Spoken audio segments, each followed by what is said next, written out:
मकान टूटेंगे, ऐसे उनको उखाड़ फेंकेंगे, इनका कारोबार तबाह कर देंगे, बिल्कुल नहीं रहने देंगे। घर भी सील होगा और मशीनें भी सील होंगी। नमस्कार, जनवक्ता न्यूज में आपका स्वागत है। मैं हूं पुष्पेंद्र श्रीवास्तव। आज हम बात करेंगे दिल्ली सरकार के मंत्री मनजिंदर सिंह सिरसा के अल्टीमेटम की, जिसने दिल्ली में तहलका मचा दिया है।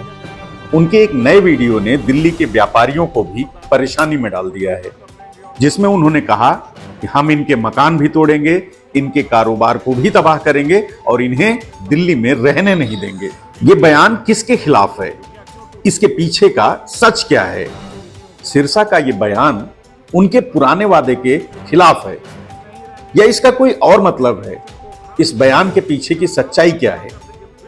आइए आपको पहले सिरसा का वो वादा सुनवाते हैं जो दिल्ली चुनाव के दौरान उन्होंने जनता से किया था। हम अपनी बहनों के साथ चल रहे हैं। बहनें पूछ रही थी कि जब मोदी जी की सरकार दिल्ली में भी आएगी तो झुग्गियों का क्या होगा, HMP के फ्लैटों का क्या होगा, RG फ्लैटों का क्या होगा। तो पूनम दीदी, आपको भी बहन मैं बताना चाहता हूँ, ना को आपके फ्लैटों को ला सकता है, जहाँ आपकी झुग्गियाँ वहीं आपको मकान बना के देंगे। हाँ जी, हाँ जी। फिर लोग पूछते हैं मोदी जी के आने का फायदा क्या होगा? क्या होगा? सही बात है। 300 यूनिट बिजली फ्री मिलेगी, पानी फ्री मिलेगा और साथ में बस फ्री मिलेगी और 2500 रुपया खाते में मिलेगा। 500 रुपये में सिलेंडर मिलेगा और साथ में 2500 रुपया पेंशन मिलेगी बुजुर्गों को, 3000 रुपया विधवा को, 10 लाख का मिलेगा मुफ्त इलाज। बताइए, 10 लाख का मुफ्त दिल्ली में इलाज हो जाना प्राइवेट अस्पताल में। हाँ जी। और 2500 रुपया खाते में आ जाना, सिलेंडर 500 मिलना और 2 सिलेंडर फ्री, और दीदी बस भी फ्री, पानी फ्री पीने वाला। और आपका सुनो मेरी बात, आपके जहाँ पे भी फ्लैट हैं RG के, टंकी वाली झुग्गी के, ये फ्लैट RG के कोई छेड़ नहीं सकता। इनका मालिकाना हक आपको दिलवाना और जो झुग्गियाँ हैं वहाँ पे आपका मकान बनाना, जहाँ झुग्गी वहाँ मकान बना के देना। ये मैं आप बहनों के सामने वादा कर रहा हूँ। दीदी सुनिए ना आप भी, तो आप जाके बताइएगा। अभी ये मैं धन्यवाद। ठीक है बीजेपी नेताओं के वादे जहां झुग्गी वहीं मकान के विपरीत दिल्ली में झुग्गियों का ध्वस्तीकरण जारी है। इसको लेकर मुख्य विपक्षी आम आदमी पार्टी ने जंतर मंतर पर धरना प्रदर्शन करते हुए वादा खिलाफी का आरोप लगाया और मकानों को गिराने की कार्यवाही पर तुरंत रोक लगाने की मांग की। चुनाव के पहले मैंने वीडियो जारी करके बोला था, मैंने तो कहा था 1 साल में तोड़ेंगे, अगर दोस्तों को दे देंगे। मेरे को ये क्या पता था 5 महीने के अंदर ये पूरी दिल्ली का बेड़ा गर्क कर देंगे। दोस्तों, बच्चे बिलख रहे हैं गर्मी के अंदर सड़क के ऊपर, बिल्कुल निर्दयता से, बिल्कुल बेरहमी से इन्होंने आपकी जिंदगी बर्बाद कर दी।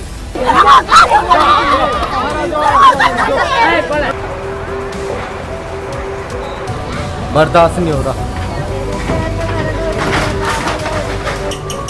जब से लोग बोले खाली करने, रात को नींद उड़ गई।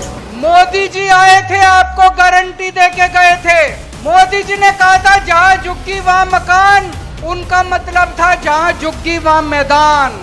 वो ये कहना चाहते थे मेरे को वोट दे दो, मैं सारी झुग्गियां तोड़ दूंगा और मैदान बना दूंगा। आम आदमी पार्टी द्वारा झुग्गी बस्तियों के लोगों के साथ जंतर मंतर पर किए गए प्रदर्शन पर टिप्पणी करते हुए सरकार के मंत्री मनजिंदर सिंह सिरसा ने एक बयान दिया था। सुनिए जरा। केजरीवाल जी को मैं कहना चाहता हूँ, आम आदमी पार्टी को कहना चाहता हूँ, आतिशी जी को कहना चाहता हूँ, आप जितना मर्जी रोहिंग्या, बांग्लादेशी इन लोगों के लिए खड़े हों।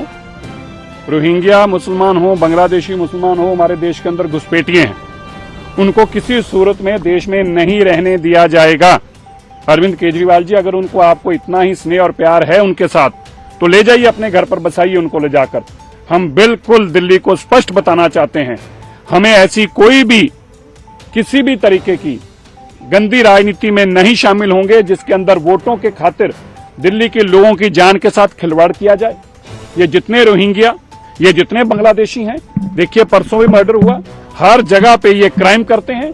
बेटियां, माँ बेटियां यहाँ सुरक्षित नहीं इनके रहते, और इस तरह का काम करने वाले लोगों को अगर अरविंद केजरीवाल जी दिल्ली में बसाना चाहते हैं, हम किसी भी सूरत में उनको बसने नहीं देंगे, नहीं देंगे, नहीं देंगे।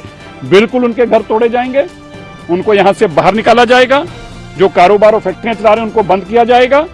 और मेरे खुद के इलाके के अंदर हजारों की तादाद में लोग घुस चुके हैं। वहां पर जीन्स की फैक्ट्रियां चलाते हैं, वहां पे बहन बेटियों का जीना हराम कर देते हैं। वहां लोगों ने घरों के बाहर लिख के लगाया है कि हम यहाँ पर रहने को हम ना रहने छोड़ने को मजबूर हैं, हमारा घर कोई खरीद ले। क्या दिल्ली के लोग अपने इलाकों में रहने के लिए उनको इजाजत नहीं होनी चाहिए, आजादी नहीं होनी चाहिए? अरविंद केजरीवाल जी का इतना ज्यादा स्नेह है, अच्छा कि आज जंतर मंतर है। मुझे तो लग रहा था कि आज वो बांग्लादेश एम्बेसी में बैठकर शायद वो आज का प्रदर्शन करेंगे। सिरसा के इस बयान से नाराज आम आदमी पार्टी ने झुग्गी वालों से बात करके ये बताने की कोशिश की कि झुग्गियों में रहने वाले लोग रोहिंग्या या बांग्लादेशी मुसलमान नहीं, बल्कि यूपी बिहार जैसे राज्यों से आने वाले भारत के ही नागरिक हैं। आप कहाँ से हैं? पीछे से यूपी गोरखपुर से रहने वाले। यूपी गोरखपुर से। बांग्लादेशी तो नहीं है ना? नहीं नहीं पक्की बात है ना? नहीं जी। रोहिंग्या तो नहीं है? नहीं जी। है? हमारे हिंदू है, मुसलमान है, क्रिश्चियन है, क्या है? हिंदू है। हिंदू है। हाँ पक्की बात है? पक्की बात है। बेटा सच बताओ, हिंदू हो? रोहिंग्या तो नहीं है? रोहिंग्या पता है तुम्हें क्या होता है? बांग्लादेशी पता है क्या होता है? बांग्लादेशी तो नहीं है? नहीं। बांग्ला बोलनी आती है? पूर्वांचल के लोगों को रोहिंग्या मुसलमान कहने से नाराज आम आदमी पार्टी ने सिरसा के आवास पर भी विरोध प्रदर्शन किया और कड़ी नाराजगी जताई।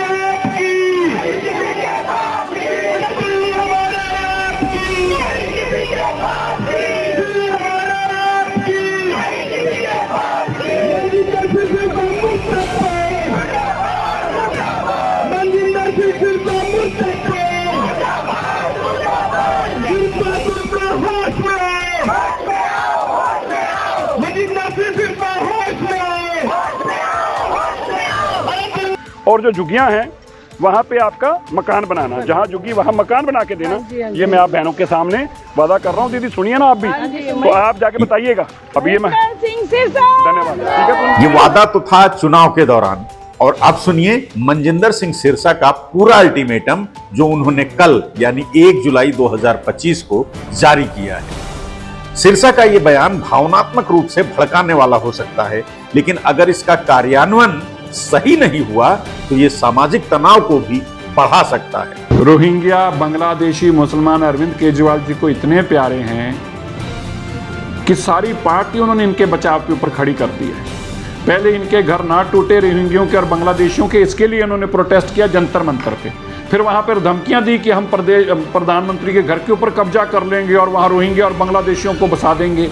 अच्छा, तुम्हारा राज है यहाँ पे, और अब मेरे घर के बाहर और मेरे दफ्तर घर प्रोटेस्ट कर रहे हैं कि इनकी झुग्गियां क्यों टूटी, इनकी झुग्गियां क्यों टूटी। बिल्कुल इन रोहिंग्या बांग्लादेशियों के मकान टूटेंगे। रोहिंग्या बांग्लादेशी मुसलमान देश में नहीं रहने देंगे। दिल्ली में से उनको उखाड़ फेंकेंगे, इनका कारोबार तबाह कर देंगे। बिल्कुल नहीं रहने देंगे रोहिंग्या और बांग्लादेशी मुसलमानों को। और मैं ये बताना चाहता हूँ, इसकी आड़ में जो मेरे विधानसभा क्षेत्र के अंदर वापस सोच रहे हैं ना कि फैक्ट्रियां लगा लेंगे, इलीगल फैक्ट्रियां लगा के तुम्हें लगता है कि सिरसा दब जाएगा, रोहिंग्या और बांग्लादेशी मुसलमान दबा लेंगे। वहाँ की हिंदू बेटियां, वहाँ के सिख परिवार परेशान हैं। वहाँ पे मीट मुर्गे की दुकानें खोलकर लोगों को भगाया जाता है, उनके घर खाली कराए जा रहे हैं। मैं बताना चाहता हूँ, जो फैक्ट्रियां लाने की वापस सोच रहे हैं ना, मशीनों के साथ सील करूंगा। घर भी सील होगा और मशीनें भी सील होंगी। किसी सूरत में इलीगल कार्रवाई नहीं चलने दूंगा। आज 1 जुलाई का दिन है, एक बात याद रखना, कल से इसके ऊपर कार्रवाई शुरू कर रहा हूँ। और एक भी रोहिंग्या, एक भी बांग्लादेशी, ये मुसलमान जो यहाँ पर आए हैं, किसी सूरत में ये बख्शे नहीं जाएंगे। और इनके कारोबार भी तबाह करूंगा, इनकी झुग्गी झोपड़ी भी नहीं रहने दूंगा। ये इन घुसपैठियों को बंद भी करेंगे और बाहर भी फेंक के आएंगे। और अगर किसी ने कोशिश की राजौरीगढ़ विधानसभा के अंदर इस तरह की एक भी लीगल एक्टिविटी करने की और वो सोच रहा है कि केजरीवाल मुझे दबा लेगा और तुम फैक्ट्रियां वापस लेके आ जाओगे, तुम वहां पे लीगल कारोबार करोगे, तुम वहां पे ढाबे और तुम यहाँ पे मीट मुर्गे की दुकानें चलाओगे, किसी सूरत में नहीं चलने दूंगा। मेरी बात याद रखना, जो भी ऐसा काम करने का कोशिश करेगा उसका घर भी सील होगा और वो जेल भी जाएगा। तो सवाल यह है कि सिरसा का यह नया बयान क्या दर्शाता है? क्या यह उनके पुराने वादे के खिलाफ है या इसका कोई और मतलब है? इस बयान के पीछे की सच्चाई क्या है? आप इस मुद्दे पर क्या सोचते हैं? क्या सिरसा का ताजा अल्टीमेटम एक सख्त नीति का हिस्सा है या ये झुग्गी वासियों के साथ किया गया वादा तोड़ने का संकेत है? आप हमें बताएं कि आप इस बारे में क्या सोचते हैं। अपनी राय हमें कमेंट बॉक्स में जरूर बताएं। जनवक्ता के एक और नए एपिसोड के साथ हम जल्दी ही आपसे फिर मिलेंगे। तब तक आप अपना और अपनों का ख्याल रखिए। जय हिंद। जनमतता न्यूज।